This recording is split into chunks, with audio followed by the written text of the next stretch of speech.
I was telling somebody early tonight, nobody wants to interview me anymore.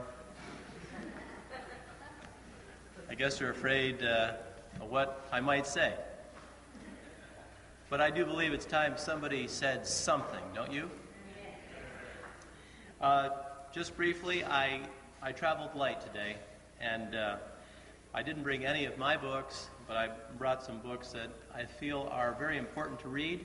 Since the subject came up earlier on vaccines, I have 5 of these. If you're interested in them, I support this gentleman's research in the science area, not necessarily where he comes philosophically, but he's also now written 2 other books, again on vaccines.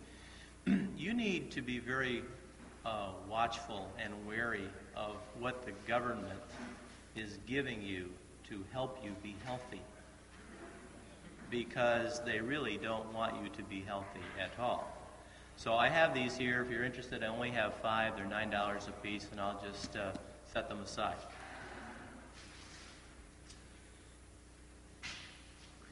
Now, I've been accused of being an all-or-nothing kind of person from time to time. But I just happen to have a Baltimore Catechism, number 1, pretty basic for most of you here. One of the questions is, what is God? What is God? And the answer for our children is, and this is a theological statement I don't hear much in church, God is a spirit, infinitely perfect. Where is God? The answer is God is everywhere. Does God know all things? God knows all things, even our most secret thoughts, words, and actions. Is God just, holy, and merciful? God is all just, all holy, all merciful, as he is infinitely perfect. You know, today you hear a lot about Jesus, don't you? As a matter of fact, Newsweek has been talking about Jesus. And Time has been talking about Jesus. The frustrating thing for me is, this Jesus that they talk about is not my Jesus. This Jesus that they constantly refer to is the cosmic Christ, the New Age Jesus. And this is a frightening thing, because from whence does this human Jesus, this demiurge, if you will, this heretical Christ come from? And with that beginning, with the concept that God is an infinitely perfect spirit, I'd like to delve back into 1931. A House of Representatives Special Committee described the enemy, communism. And here's what they said. The following, the House of Representatives said, is a definition of communism. This is not my definition. This is the House's definition.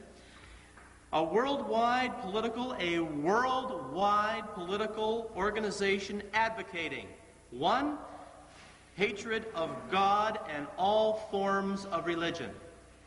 2, they advocate destruction of private property and inheritance. 3, they advocate absolute social and racial equality, promotion of class hatred. They advocate revolutionary propaganda, stirring up strikes, riots, sabotage, bloodshed, and civil war. The House of Representatives in 1931 said they advocate the destruction of all forms of representative or democratic government, including civil liberties such as freedom of speech, of the press, of assembly, and trial by jury. Recently, just an aside, I had to sign two documents, one to lease a facility and one to borrow money. I had to hire an attorney before I signed the first lease in order to get out of giving away my constitutional rights to a trial by jury. The document said, when you sign this document, you will no longer have a right to a trial by jury. That was to lease the space that we wanted to lease. On the document to borrow money, again, when you sign the document read, when you sign this document, you are giving up your right to a trial by jury. That document, if I wanted the money, I had to sign. That's where we are. 1931, 1996. Number 6, the House of Representatives said the ultimate and final objective is by means of world revolution to establish the dictatorship of the so-called proletariat into one world union. In other words, what George Bush described as the New World Order. Incredible to think that someone who has been espoused as a conservative Republican, George Bush, holds dearly to the beliefs of the Communist Party. I hardly ever talk about Bill and Hillary Clinton. They're hardly worth talking about. The communist rules for revolution read like this. Ask yourself if any of these apply to today. Corrupt the young. Get them away from religion. Get them interested in sex. Make them superficial and destroy their ruggedness. If you like, you could take a pencil and just make a little check mark if it's already been done. Get control of all means of publicity. Get people's minds off their government by focusing their attention on athletics, sexy books and plays, and trivialities. Divide the people into hostile groups by constantly harping on controversial matters of absolutely no importance. Tanya Harding, O.J. Simpson. We've spent 2 years with O.J. We spent a week with John F. Kennedy. Destroy the people's faith in their natural leaders by holding them up to contempt and ridicule. Always preach true democracy, but seize power as fast and as ruthlessly as possible. Congress just passed the anti-terrorist bill. That bill allows the government of the United States of America to use its own military on American citizenry. Communist rules for revolution. By encouraging government extravagance, destroy its credit, produce fear of inflation with rising prices and general discontent. Someone said earlier today the mistake that the Freemen in Montana made was they wrote fraudulent checks. But I ask you, how can you defraud a fraudulent bank? The Federal Reserve is completely fraudulent. It makes money out of thin air and then charges usury on top of it. Promote unnecessary strikes in vital industry, encourage civil disorders, and foster a lenient and soft attitude on the part of government towards such disorders. By specious, meaning fair-seeming but deceptive. Argument caused the breakdown. Breakdown of what? Old moral virtues, honesty, and sobriety. In other words, promote abortion, homosexuality, lesbianism, witchcraft. Cause the restriction of all firearms on some pretext with a view of confiscating them and leaving the population helpless. The 1986 Gun Act was taken almost verbatim from Nazi Germany in the 1930s.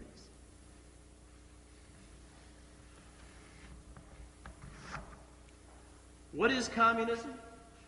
That is communism. How can we know when we are dealing with communism? Well, are we dealing with hatred of God? Are we dealing with the destruction of private property? Are we dealing with civil strife? Are we dealing with the destruction of all forms of representative government? Are we dealing with either a covert or overt world revolution? That is communism.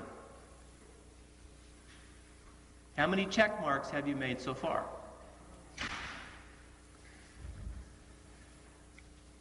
Now, how can we know who is a communist? Communists support these things that we were just talking about. Let me tell you what communists do. You want to know when you've got a communist? This was the plan passed from Joseph Stalin to various communist district organizers in helping America self-destruct. Religion, in the area of religion, by philosophy, mysticism, the development of liberal cults, and the furtherance of atheism, discredit all Christian creeds. What have we got today? We've got New Age, occult cartoons, occult in the bookstores, occult in the public schools, and occult movies and occult videos. In the ethical area, corrupt morality by advocating promiscuity and advising high school and university students to practice promiscuity, introduce companionate marriage ideas, advocate legalized abortions, destroy the family, abolition of inheritance, even to the extent of names, destruction of all records of title, birth, family history. So what have they done? Promote sex education, hand out condoms, promote living together, homosexuality, lesbianism, and divorce when it's convenient. This is communism. In the aesthetic area, what did Joseph Stalin tell his various communist district organizers to do? Cultivate the ugly.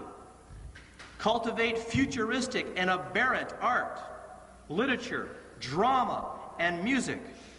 Cultivate the practice of crude Orientalism, modernism, and degenerate perversion. Our government finances this. During the early part of Bill Clinton's administration, under Jane Alexander, American taxpayers financed a 3-foot mound of synthetic excrement, a sculpture of 2 women engaging in oral sex, a film actually showing one man pushing his head into another man's rectum, a photo of a man with a bullwhip in his rectum, a film depicting Jesus Christ as a topless woman, and a porn film titled The Sluts and Goddesses Workshop. Wake up! This is communism. In the sociological, abolition of social opposition by subversive practices, the display of vulgar extravagance, promotion, and exaggeration of all social and economic conditions, political corruption, create unrest, suspicion, revolt by the workers, intensify class war. How do you do that? Blacks against whites, haves against have-nots, people with jobs against people with no jobs, men against women, women against men, liberals against conservatives, conservatives against liberals, homosexuals against Christians, children against parents, parents against children, Muslims against Jews. Only 40 or 50 years ago, this nation didn't feel that way. We were together. We fought a war together. World War II we fought together. World War I we fought together. But why? We fought World War I to get the League of Nations. We fought World War II to get the United Nations. There has never been a doubt in the people who are running this little machine where we're going. We're going into the New World Order. In the industrial and financial, the communists want to create mistrust of banks by circulation of rumors of instability and distress.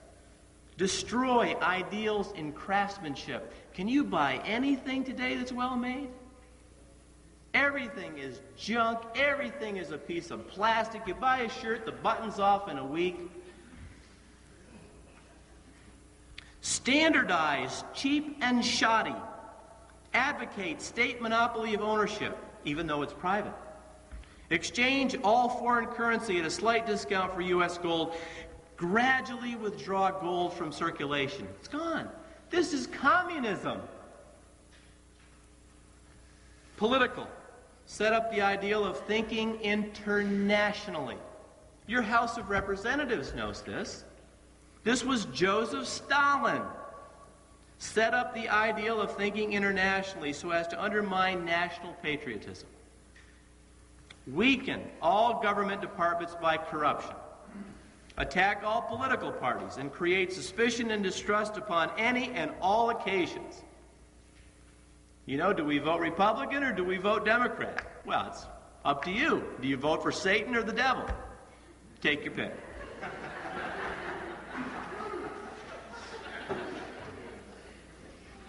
Amplify facts by fiction and create startling exposures. Ridicule all patriotic effort and undermine all preparation for defense.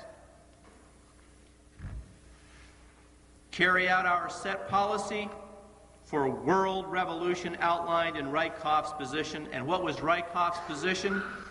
It is our duty, he said, to inculcate in the minds of all nations the theory of international friendship. The theory of international friendship. Pacifism. Peace is what we hear today. And disarmament, which the Vatican promotes right now, by the way. Encouraging resistance to military appropriations and training at the same time. However, never for one moment relaxing our efforts in the upbuilding of our own military establishment. So, whether they're a card-carrying communist or not, an individual who supports the things that we just read is, in fact, living up to and working for the values and the system of communism. Well, the media tells us that communism is dead. I'm going to tell you that any sense of truth coming from the media is what is dead.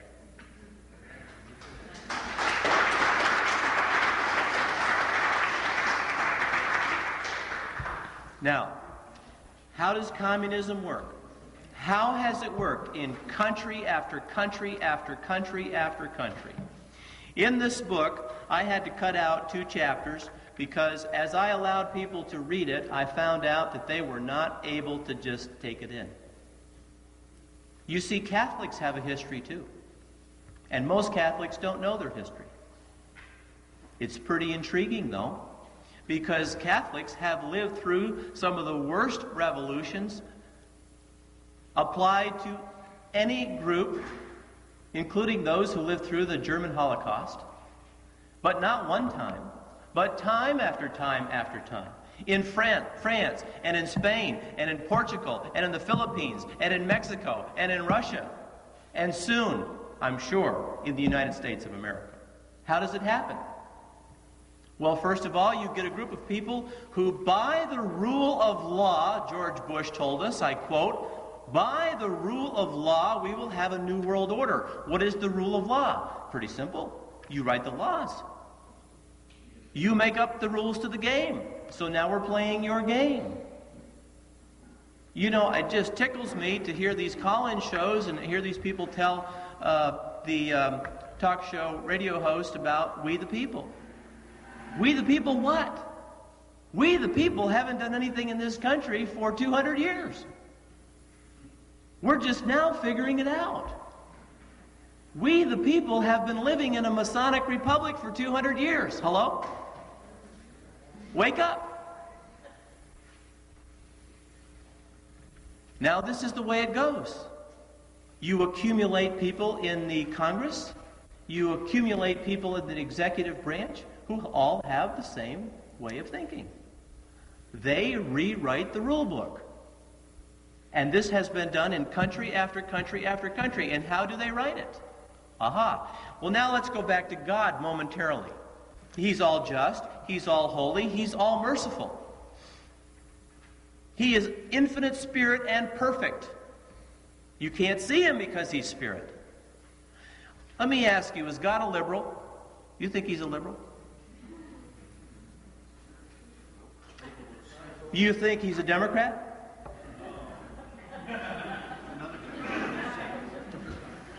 Do you think God is a moderate Republican, a la Bob Dole? Or do you think God is like a conservative Republican like Rush Limbaugh? I think you're getting my drift. God is an all-or-nothing God. God is pure and perfect light. And Jesus Christ came as a light to represent God the Father in this world. And He was perfect. He was perfect. But you see, Jesus is gone now. He's gone back to heaven. So we can't see Jesus the human, this cosmic Christ that they're talking about. So we got to start getting back to reality here, that God is really God. And every time that they twist a rule, every time that they make a law, every time that they allow a little what they call tolerance or diversity and unity or whatever it is an application to demonism on our God, the Blessed Trinity.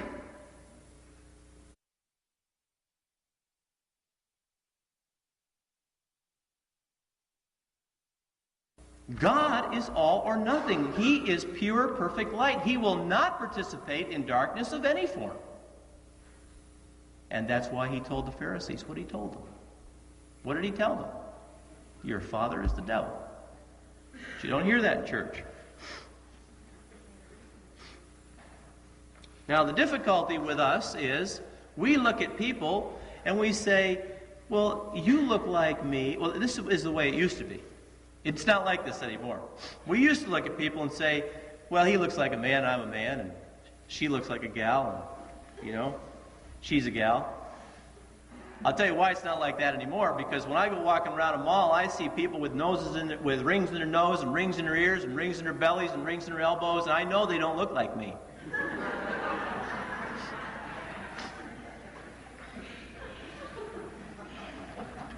But at one of the Nazi trials, one of the people who had been in one of the camps, he suddenly broke down crying at one of the Nuremberg trials, and they asked him, why did you break down? And he said, I looked on the witness stand, and he said, I realized that man sitting there who persecuted us and killed us is just a man. You see, communists are just men and women who believe something different. What is it that they believe different? And of course, that's the question. You see, this fight, this battle that we're in, as much as I detest abortion, it's not about abortion. And as much as I detest war, it's not about war. And as much as I detest liberal thinking and so on and so forth, it's really not about that. What it's all about is this age-old battle of Lucifer versus Christ. Lucifer has his own church, you see, and God has his. And if Lucifer can assign more people to his church who really don't know they've joined the church, he's being very successful. And if he can keep people in God's church immobile so that they don't even think that there's a war going on, and God forbid there be a militant church, God forbid that the crusade be fought to save Western civilization, well, then everything is okay, because most of the world is working for Lucifer. These people who we don't see, these people who get into government, these people who twist and change our laws and look like us are not like us at all. And not only that, they do not support, in this country we have a constitution. I wouldn't really mind so much if they supported that. No, it's not a monarchy. Yes, it was a republic. Yes, it's a Masonic republic, but we still have a constitution. Had. But you see, the people who run this government and the people who run both the Democratic Party and the Republican Party, as a matter of fact, the people who created the Republican Party are members of the Masonic Lodge. Did you know that? I have a book called 10,000 Freemasons, and in that book they give the names of the people who started the Republican Party. And when you start going through the names of the who's who, Bob Dole, George Bush, Ross Perot, they're all members of the Masonic Lodge. Now, what's the big deal about that? The big deal about that, one of the big deals, actually it turns up being a little deal, but it's still a pretty big deal, is that when you join the lodge, you take an oath. It's a sacred oath. You know why you know it's a sacred oath? It's because it never comes out what the oath is. If it wasn't sacred, everybody would know. It wouldn't mean anything, would it? You say to a Mason, you say, you took an oath to support the Constitution of Freemasonry, even if it's opposed to the Constitution of the United States of America. Didn't you? Oh, no, I'd never do that. Never took any oaths. Well, you see, Masons have taken oaths to lie to you. Now, what kind of honesty are you going to get out of a man who's taken an oath to lie? Hello? Not long ago, we met a 32nd degree Mason. He told us he didn't take any oath. Okay, so you lied. In the first degree, they say, I, Congressman, of my own free will and accord in presence of Almighty God in this worshipful lodge of free and accepted Masons, dedicated to God and held forth to the Holy Order of St. John, do hereby and herewith most solemnly and sincerely promise and swear, I will always hail, ever conceal, and never reveal any part or parts, art or arts, point or points of the secret arts and mysteries of ancient Freemasonry, which I have received, am about to receive, or may hereafter be instructed in, to any person or persons in the known world, except it be to a true and lawful brother Mason, or within the body of a just and lawfully constituted lodge of such. Not my father, not my mother, not my sister, not my brother, not my daughter, not my son, not my dog, unless he's a member of the lodge.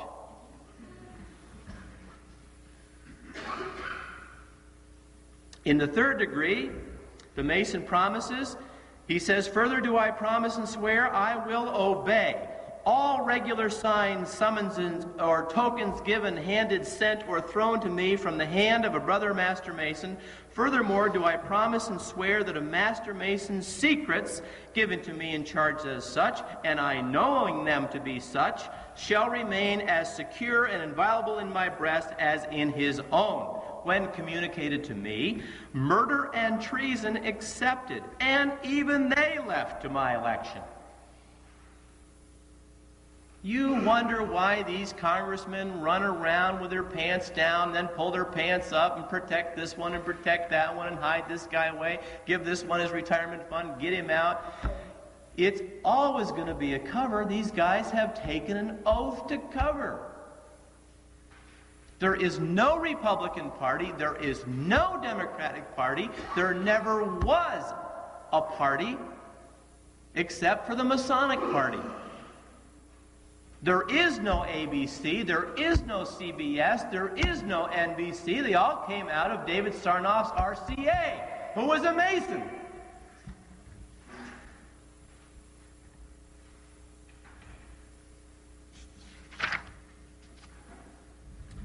In the seventh degree, he says, the oath, I promise and swear I will not wrong this chapter of Royal Arch Masons. Later on, I further promise and swear I will not speak evil of a companion Royal Arch Mason behind his back nor before his face, but will apprise him of all approaching danger. And you'd better do it. You'd better do it. Because if you don't, you have taken an oath also, to all which I do most solemnly and sincerely promise and swear with a firm and steadfast resolution to keep and perform the same without any equivocation, mental reservation, or self-evasion of mind in me whatever, binding myself under no less penalty than have my skull smote off and my brains exposed to the scorching rays of the meridian sun, should I knowingly or willfully violate or transgress any part of this my solemn oath or obligation of a royal archmason. So help me God, what God is not our God, and keep me steadfast in the due performance of the same. You know, it's mind-boggling to me that these guys can come up to anybody and say, I am a Christian. How can you promise to lie? How can you promise to protect another individual, whether he's lying, whether he's cheated, whether he's treasonous? How can you make these promises and call yourself a man of God? It's an absolute impossibility.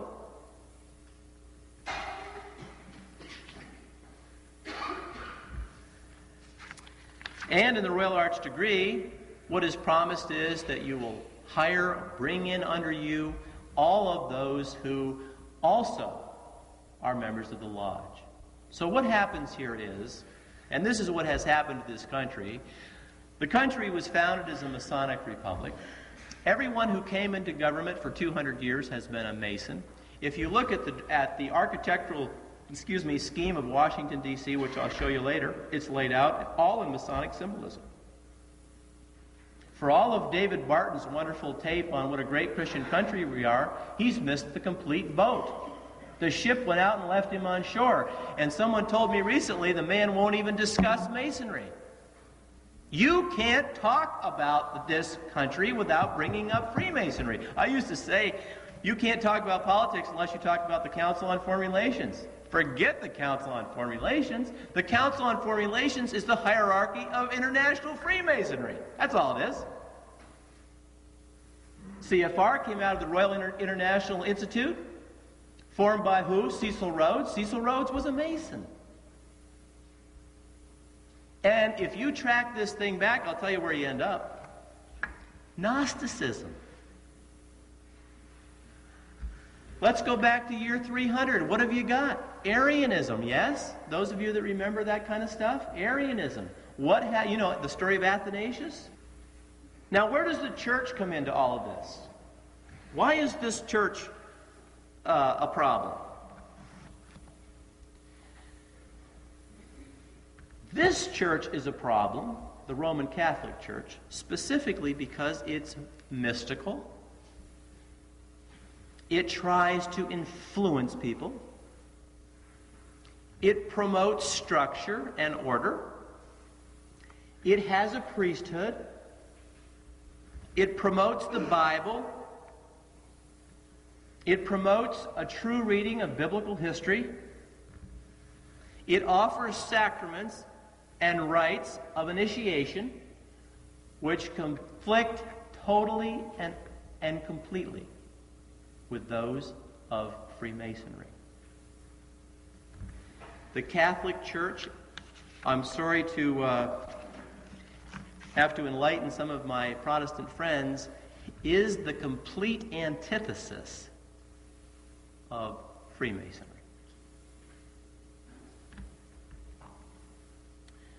Now, being that is so, and I'll prove that more to you a little bit later because I'll read it right from their own words, can you understand that there might be a need to infiltrate this church? Because we have in their own writings that they hate the fact that there are hundreds, thousands of priests, bishops, nuns, cardinals, and lay people who at a moment's notice are willing to lay down their lives for the Pope and for the Lord. So what are you going to do with millions of people? Today you've got approximately 700 million Catholics running around on the loose.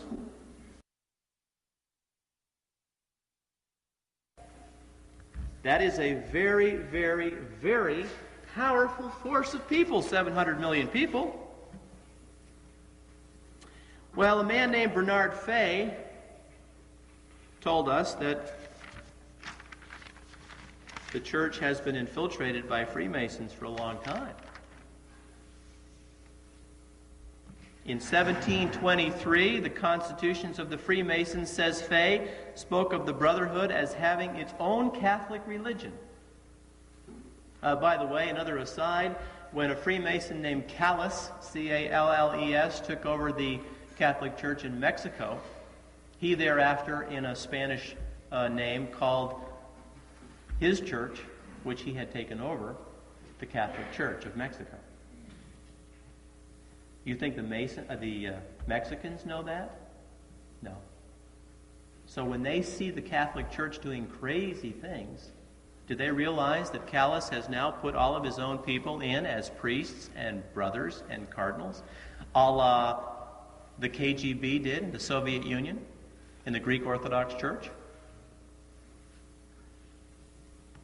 Toward the middle of the 18th century, says Fay, Europe basked in the light of a thriving Freemasonry. Masons were to be found everywhere. Fay says great numbers of them were to be found in the French lodges of the 18th century. He says there was no organized opposition on the part of the French church against Freemasonry. From 1778 to 1790, French Freemasonry could be detected everywhere. In the Parliament, in the army, in the monasteries, in the schools were found members of the lodges, and the clergy, he said, did not remain behind.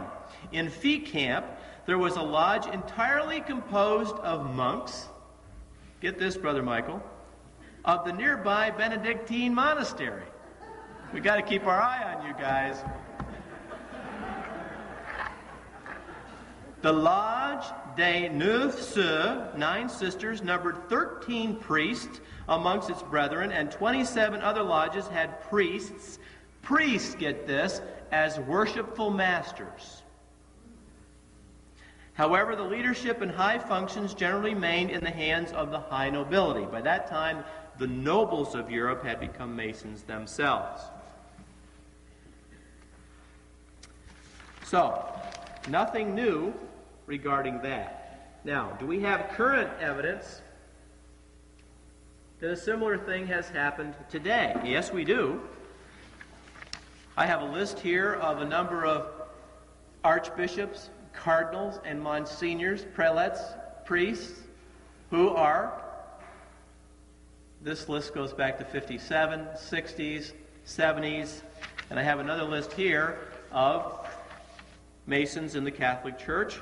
I won't give the names, but let's go through some of the positions.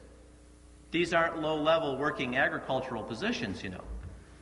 Secretary of State, Prefect of the Sacred Congregation of Public Affairs. Member of the Pontifical Commission for the Revision of Canon Law.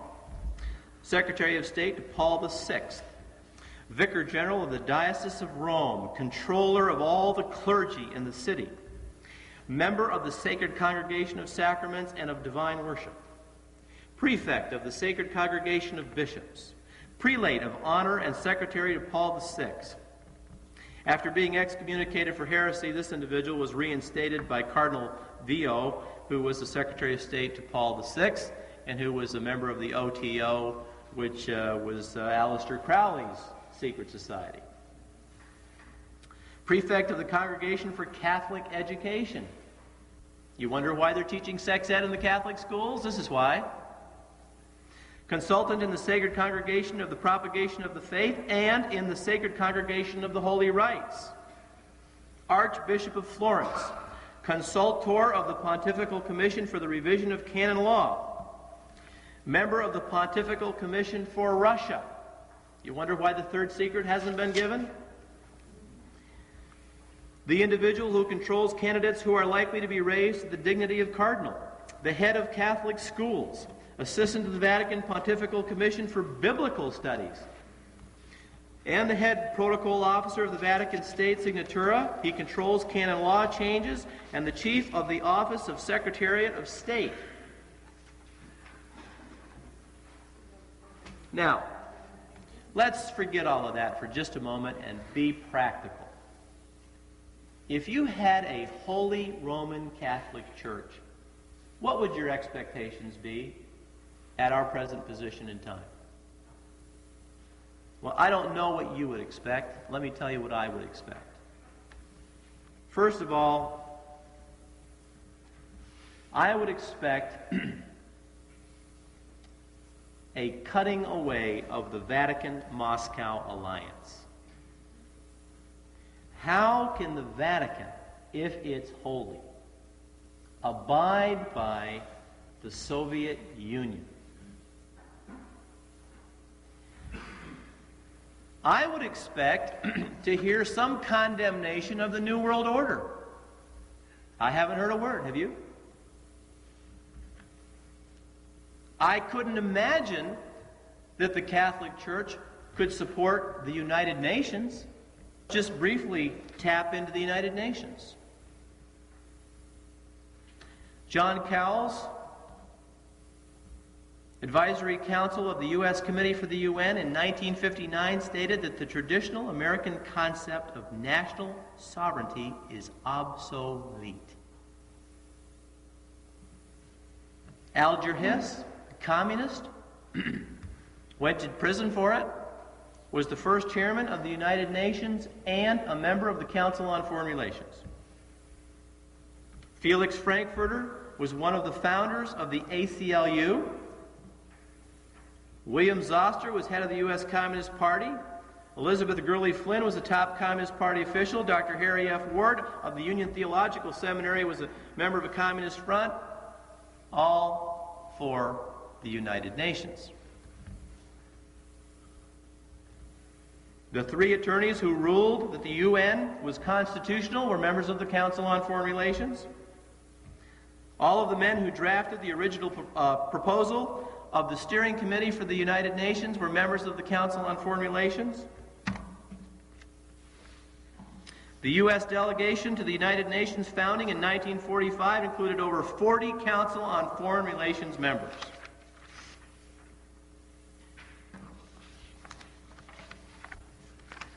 Here's the prayer of the United Nations.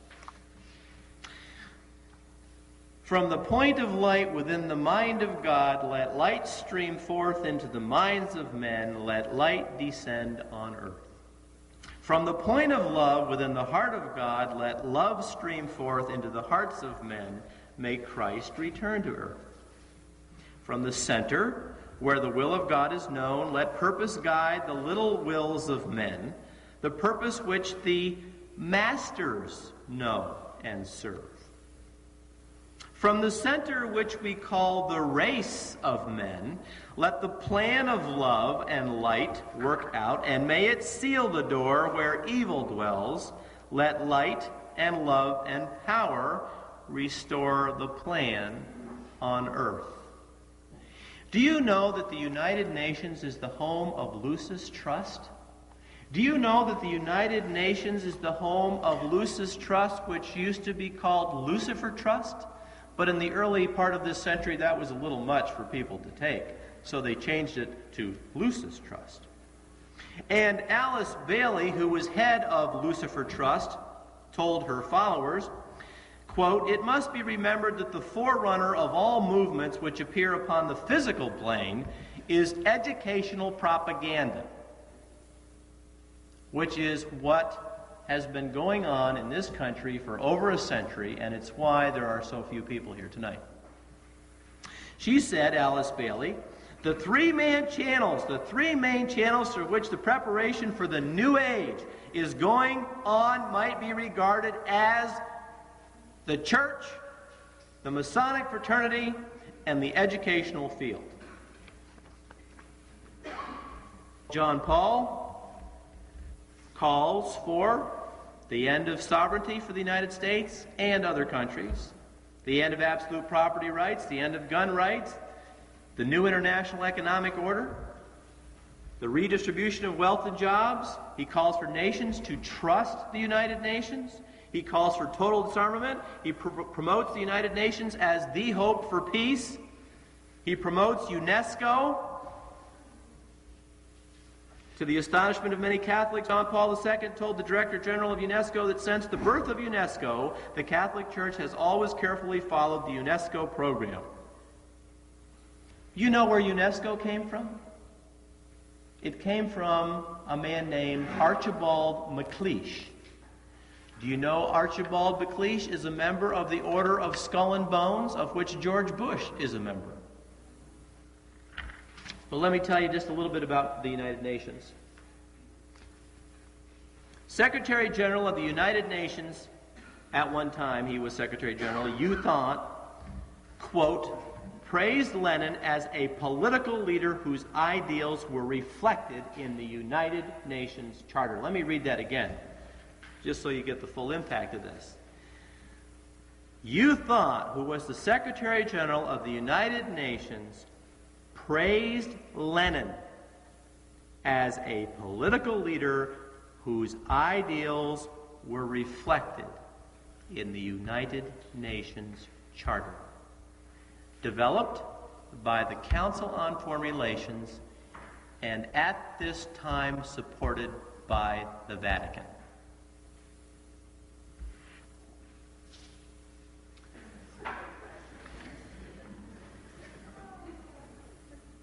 Birds of a feather, folks, flock together. Birds of a feather flock together. You know the story of St. John the Apostle. He wanted to take a shower in one of the Roman shower stalls, and there was what he deemed a heretic in the stalls at that point in time. Remember this story? And he decided to head in the other direction and remain dirty rather than get in that shower stall with that fellow, because he was afraid that God would hit the place with lightning and destroy it. And the fact of the matter is, when he stands at the United Nations and just stands there and has his picture taken, he is validating that organization. And the United Nations, my friends, is right out of the pit of hell. We wouldn't expect him to promote ecumenism, especially if he's read Mortalium Animos. You have no idea how hard it is to obtain this. This little encyclical has disappeared off the face of the earth. I called Brother Michael and a number of other people in order to try to obtain it. I finally did obtain it. But they do not want anyone to see this encyclical, especially a modern-day priest. Now, there's no more, this basically condemns ecumenism. Mortalium Animos.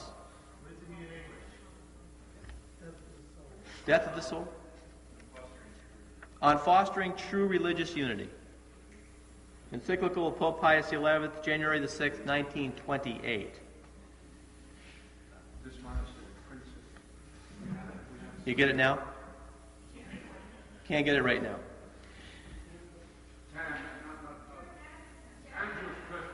Angelus Press has it now. Another thing I would expect is some condemnation of the New Age. I might expect some condemnation of divination, perhaps, or Freemasonry, or witchcraft. I might expect that Teilhard de Chardin or Father Matthew Fox might be excommunicated. But that would be too much to hope for. I might expect to hear some comment on homosexuality or lesbianism or pedophilia or child ritual abuse. But no, I don't. I don't hear any support for nationhood. What do I hear from the Vatican? I hear promotion of disarmament, promotion of the United Nations, promotion of world government. I hear no comment on Freemasonry, which is the same as promotion.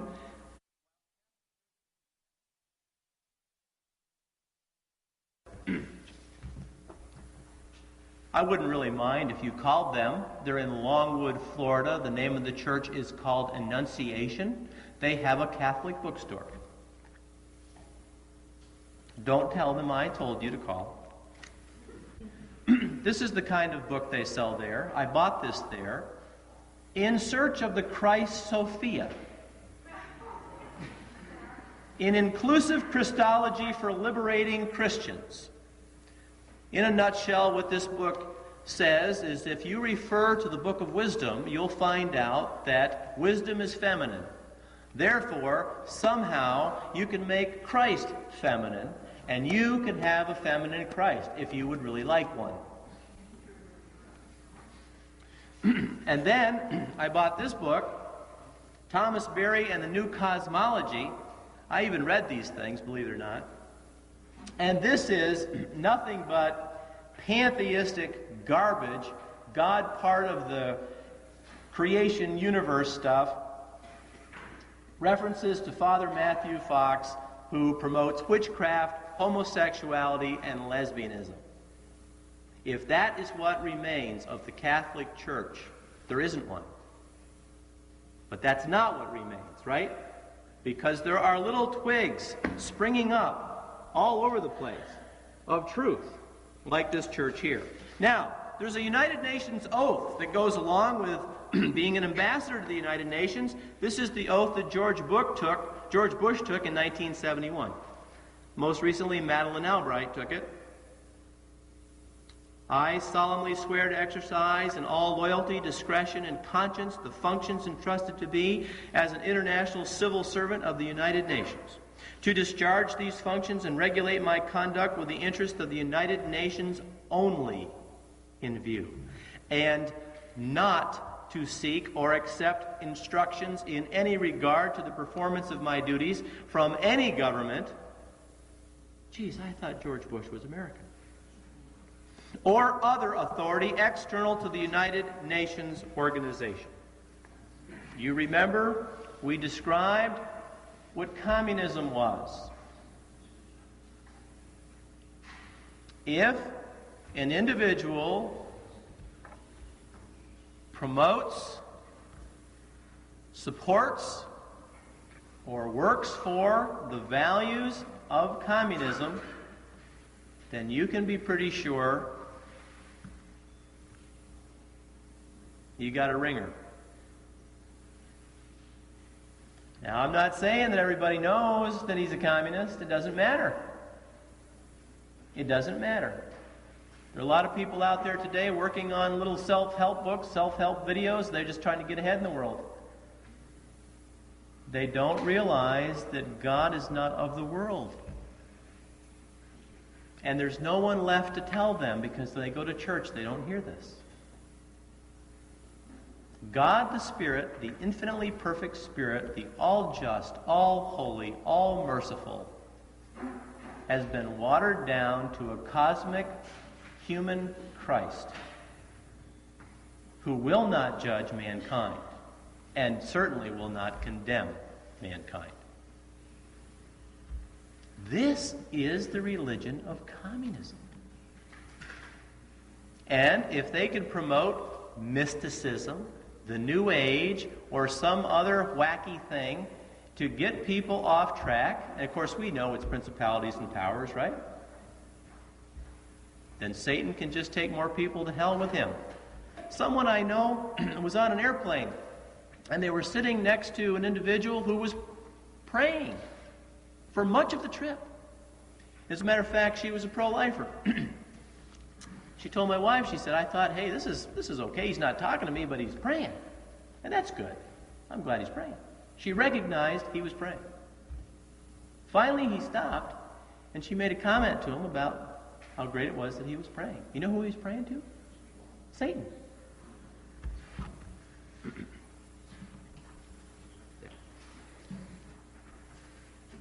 Very top here. You can't read it very well. Let me have these. And here he is meeting with the Dalai Lama. And this is nothing other than a general occultism. Okay, Tom. Now here he is, sitting on a par, at a synagogue, at a Jewish temple. I showed these last time I was here. These things have never been done before, have never been seen before. What is he doing? The Jews killed Christ. Can you read the Bible? So now you're going to go out and be buddy-buddy with B'nai B'rith? How can that be? How can that happen? Do you not understand all human Christian history? Okay, Tom. Now here he is, receiving the B'nai B'rith, March 22nd, 1984. And down below, here he is meeting with members of the Trilateral Commission. Steering Committee, all members of the Council on Foreign Relations, a bunch of Marxist hoodlums made up of people like Zbigniew Brzezinski and David Rockefeller, and CEOs, Henry Kissinger. It's quite a little gang. Here he is getting a little blessing from one of the adorers of Shiva, Bombay. Something is wrong. Do we not recognize something is wrong? I know all you do, but you show these pictures to somebody outside a Novus Ordo church and they say, well, what's the problem?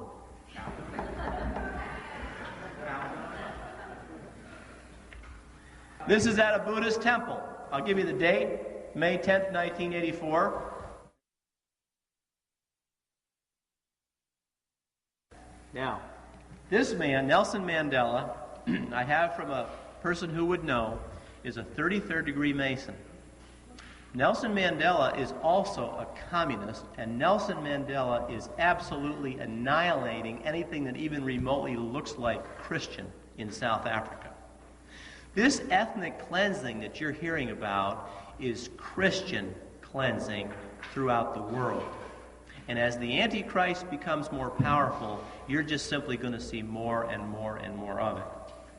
Now here, we have a picture of John Paul II hand in hand with the communist 33rd degree Mason, Nelson Mandela. Most all the blacks think that Nelson Mandela is the great black hope to South Africa. Here he is shaking hands with the communist Mikhail Gorbachev, who's also a Mason. Okay, this is a picture of Vladimir Lenin.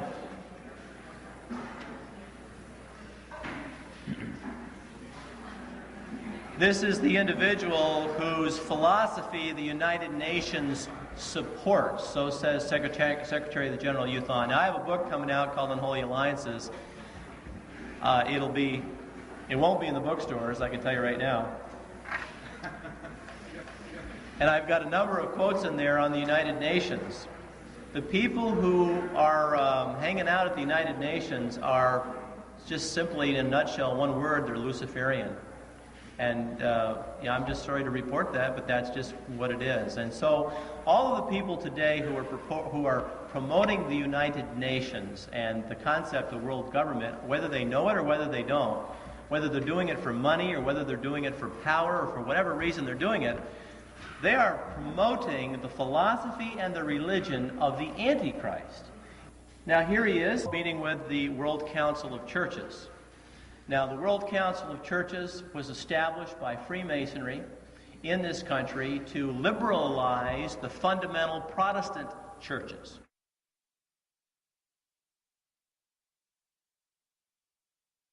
You know, the idea of having an abortion was remote to Catholic or Protestant at the turn of this century. Everyone condemned it. The idea of having a divorce, the same thing, but no more. And it only shows the amount of brainwashing that they've done. How did they do it? TV, television, movies, videos, and the school system. How in the name of God can you teach sex education and not have kids want to do sex? How can you hand out condoms in a school and not have kids want to experiment using them? It's absolutely ludicrous. Where are rational? You don't have to be Catholic. You don't have to be Baptist. You don't have to be anything. You could be a doggone pagan atheist. And why can't you figure out that if your kid's in that school system, he's getting indoctrinated into a Baal cult? That's what it is. It's Baal worship. Do you understand? All occultic religions focus on some form or another of sexual perversion. That's a known fact. All pagan religions, regardless of which one it is, all stem from one form or another of sexual perversion. You see, I'm only now figuring out that all of this stuff that's isolated, people are fighting this problem, and people are fighting that problem, and people are fighting this problem over here, whatever it is. And not that they shouldn't, they should. But this all falls within the arena, all falls within the amphitheater of sorcery, is what it is. And they are initiating our children in this country and around the world into one form or another of mysticism or pagan occultism. And what did we see before? What did Joseph Stalin say that they needed to do? He said we needed to indoctrinate people into mysticism. Go to a Barnes & Noble. Go to a Barnes & Noble and just walk around. Take a walk. Go into the health section. Go into the psychology section. Go into the history section. Go into the women's section. Go into the religion section. Go into the fiction. Go into the nonfiction. I don't care where you go. Go into the music section. Go into the cookbook section. You're going to find New Age. Now, this couldn't possibly be happening by accident. There ought to be a little mix, shouldn't there? But you see, the whole world is against Christ. This is the scariest thing of all. Because not only do you have communists against Christ, but you have Buddhists against Christ, and Hindus against Christ, and Jehovah's Witnesses against Christ, and Mormons against Christ. Martin Wagner, and he wrote this very thick book on Freemasonry. And I do not have the time tonight to go through all of it. But he did one snap job, let me tell you, of researching what was termed the sacred mysteries. You're going to hear a lot about this. It's all in the bookstores today. All this stuff about the mysteries. You're seeing more and more stuff from the Aztecs and the Incas and the Egyptians and the Mayans and the Zunis and so on and so forth. Where's this all coming from? He says, having taken, and I'm on page 248, so he's done 247 pages of proof, okay, already. Having taken for our guidance the statements of eminent Freemasons, that if we would get the thought of Freemasonry and the hidden meaning of its rites, we must go to the ancient mysteries of Syria, Greece, Egypt, Samothracia, and Sidon, and other nations of antiquity, and study those institutions and discover their ideas of the divine. He says if Freemasonry is the mysteries restored, the task need not be difficult nor fruitless. It is with this religion set forth in the mysteries that Freemasons claim for their institution a unity, harmony, and identity. They claim and profess to set forth the same religious ideas, worship the same deity, and employ in their religious and moral instruction the same hieroglyphic methods and art speech that prevailed in those cults. And so what he has said here is, if this is what they say is true, if this stuff is hidden, it's no problem, right? We just got to go back there and see what it's all about. Of course, how many people, even Masons, are willing to do that, right? How many Catholics are willing to go back and see what the Church Fathers said about anything? Very few. So he goes back. He says, bear with me because I know how hard it is to be read to, and especially at this hour. In the foregoing chapters, we have shown from trustworthy sources the nature and essence of the religion of the mysteries, their notions and conceptions of the divine nature. You know, they're always talking about divinity, and the divine acts as they obtained in them and for which they as institutions stood. We have found that the religious acts, ACTS, consisted in paying homage to the generative principle or the reproductive power in its several aspects in nature and in man. The mysteries involved in the generation of life are the facts upon which the mysteries as religious institutions were founded, and to the processes involved in the former, the rites of the latter were conformed. If then there is a unity in the religious ideas and conceptions of the divine nature in the mysteries and Freemasonry, upon Masons' own confessions and declarations, the proof is conclusive that Freemasonry is a sex cult, in which the generative powers are adored and worshipped under disguised phallic rites and symbols. Phallicism is the essence of the religion of the mysteries, and phallicism is the essence of the religion of Freemasonry.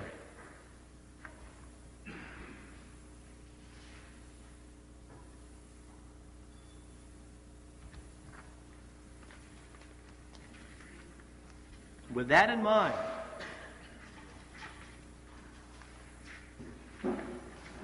let's go through a few more acetates. This is a picture of the Washington Monument. Every picture, virtually, that you see of Washington, D.C., recently you see on the cover of books, every time you look, you see a picture of the Washington Monument.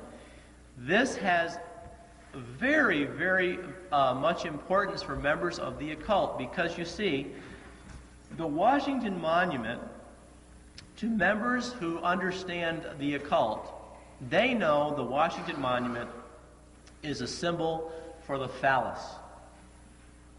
If you fly over the Washington Monument, there is a circular pool around it, which basically is a dot, meaning a dot in a circle. If you look at it from the air, can you understand what I'm saying? And a dot in a circle is a symbol for sun worship. If you go to Pat Robertson's book called The Millennium, there is a dot in the middle of a circle on every single page. A dot within the circle was the symbol used by the Illuminati. And in the ancient Mayan religion, it was used to signify Ra, the sun god. And so this is where we get the sacred mysteries. You see, we've been living with them and never known it. I did not know this myself until relatively recently. Now, this is not anything that jumped out of a hat. It's nothing new. This stuff has been going along, marching through time, right along with Christianity for pretty much ever. And the proof of the point is that Washington Monument is a perfect copy of Cleopatra's Needle, which came from Egypt. And there is I'm not sure if it's the exact one or one very similar that has now been moved to Central Park, New York. And so, you know, it's funny, once you start understanding these things, we were looking through a furniture book the other day. And you know those little furniture books, how nicely they put everything together, everything's the right color. You women know. You say, boy, I wish I could do like that. And right on the coffee table, there was what we term these as obelisk.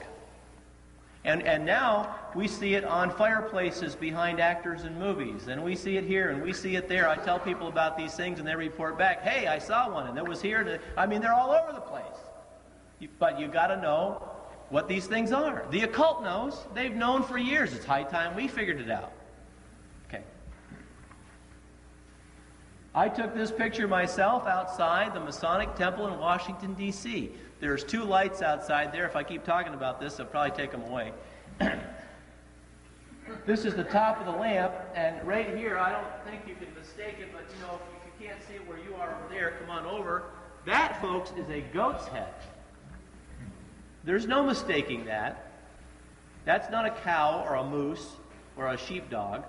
That is a goat's head. And if you're not completely sure about that, forget that picture and tell them go to the next one, and you see the hooves of the goat on the bottom. And of course, those people who have been in the temple come out with pictures. The whole inside of the temple is just completely designed and ravished with all kinds of serpents all over the temple. How can any man call himself a Christian and be associated with such perversion? It's mind-boggling. This is right outside the temple in Washington, D.C. Now, again, we see the serpent around the neck here. We see the ankh here. All occultic. What do you find about this that is anything of Christ? Nothing. This is a layout of Washington, D.C. When they laid the city out, the architect was a Mason, and they laid it out in Masonic symbolism. Here's the White House. Here's the Washington Monument, as I said, point within a circle. Here's the Capitol. The streets that go to the Capitol make up Masonic symbolism, obviously. There's a goat's head up here, and if you turn this on its side, the other way, the other way, one more, you'll see an inverted five-pointed star with the bottom right on top of the White House, folks. That is a satanic symbol. That is a pentagram. What are the other points? These other points, I should know them. I can give them to you if you want to write me. I mean, I just don't have them here with me. One's Mount Vernon Square. They're all important monuments. That's right. Nothing here is happening by accident. That's my whole point. Now, the New Age, where does the New Age come from?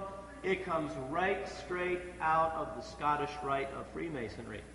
They published the New Age magazine for nearly 100 years.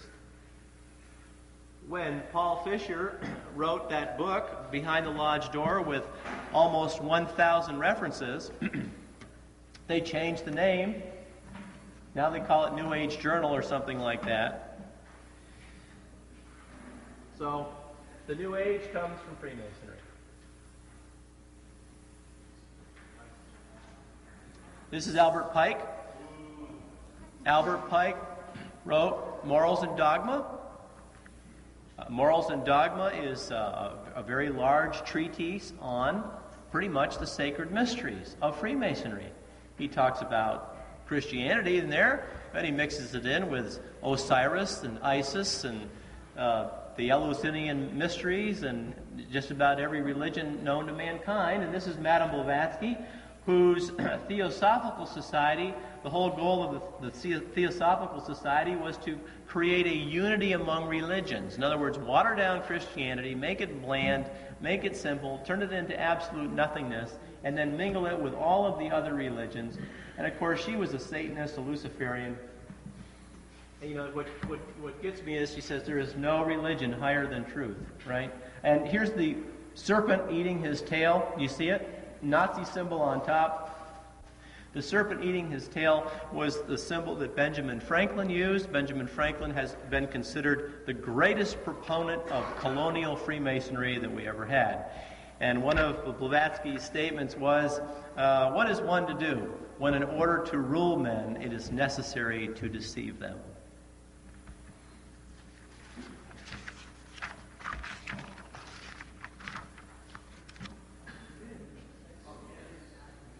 Now, you can find these kinds of pictures in books on magic, books on witchcraft, and basically this is the god of Freemasonry.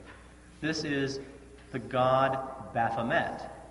This is the god that the Templars were supposed to have been worshiping when they came back from the Crusades, and the Pope and Philip le Bel condemned Jacques de Molay, who was the head of the Templars at that point in time, and they scattered to Portugal and Scotland.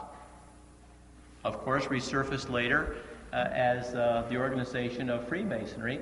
But again, this is the god of Freemasonry. Now, how would you like to be the wife of a Mason and suddenly come to realize and suddenly come to realize what your husband is into. And he has taken an oath, hasn't he? He's not going to tell you what he's into. Now, what I like to do when I can, I like to read the occult's own books. And I have a book here called The Evolution of Freemasonry, written by a Freemason, published by McCoy Publishing Company, which is a Masonic publishing company. Some of you will really enjoy this. I just toss it in here because I thought it was interesting. It's in this book on page 89. There's a picture of Martin Luther, and it says, Martin Luther opened the way for the future development of Freemasonry. In the book, 10,000 Freemasons, 10,000 Famous Freemasons, written by a Freemason, there is an individual who was a cohort of Martin Luther who was himself a Freemason. And so, was Luther himself a Mason? I don't know. They don't hold to that themselves. They don't particularly care to honor him as a member of the lodge. But the point is that he certainly didn't help things, did he? And then we have on page 259 in this same book called The Evolution of Freemasonry, this quote, Freemasonry's bitterest foe has always been, want to guess? The Church of Rome.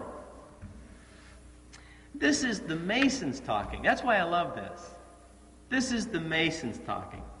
Freemasonry's bitterest foe has always been the Church of Rome. Now, how can you be a Mason and go to Mass? How can you be a Mason and say Mass?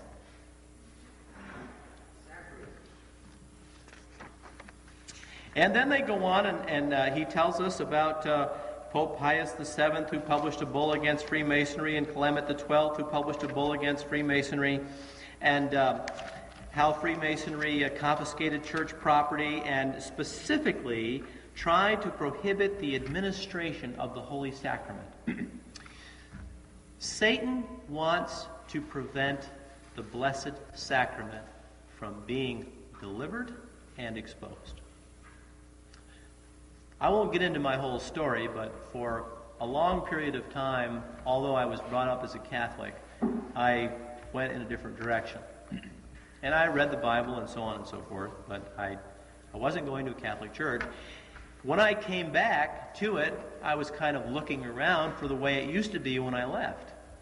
So, in a way, thank the Lord, I wasn't there for all of the brainwashing that was going on for 30 years. And so when I was looking for things that I used to realize were there and should be there, they were gone.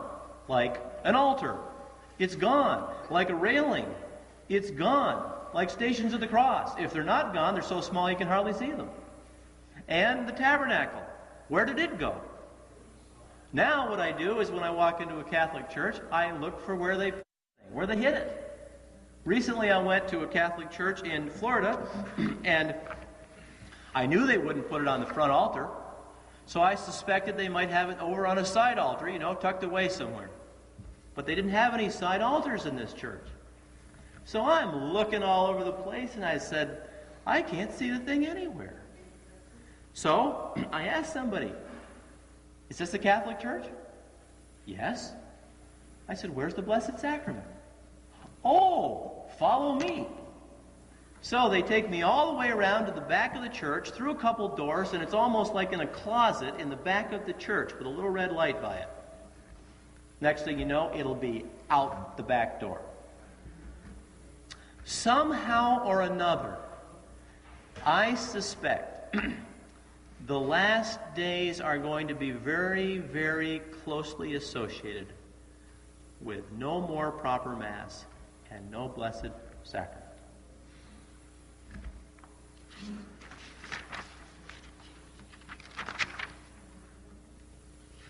Now, the Masons say in free America, there's never been any opposition to Catholicism. They've never really opposed Catholicism here as a religion, because all they propose is tolerance. Tolerance to all religions.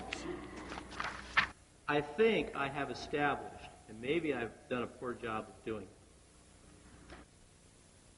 We are in the middle of spiritual warfare in, where are we at? April 1996. But the point is that I think some of us at least are here because we realize that there's a real problem today in the church. Now today in the chapel, there were women with something on their heads.